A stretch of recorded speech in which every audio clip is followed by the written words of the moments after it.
Hey Ron, so we're going to try something here. 248, the price is at 902. Going to bring the quantity down below the price break that we're at. Update cart.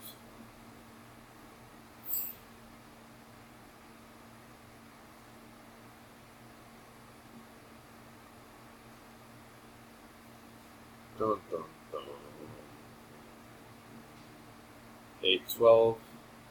Exact quantities. That price should have actually gone up. It should not have gone down since the quantities decrease, the price goes up. But now that I'm going over this price break, you want to see the line? Or what's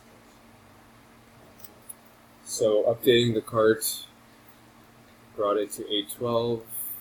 So yeah, basically, the more you order, the more quantity you order, the less the price goes. So if I go back to, I think we were at like 305, we were at 906, I believe. So the price should have gone up, actually,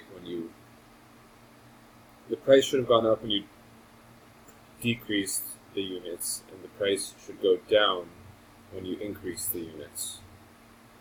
And here, now that we're going back up, the price didn't change at all. Let's see, 550.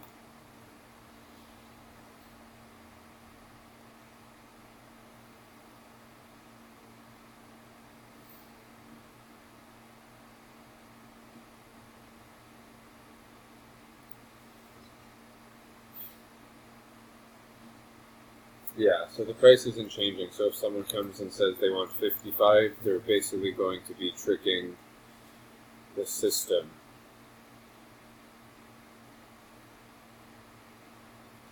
Into getting a much better price per piece. Thank you.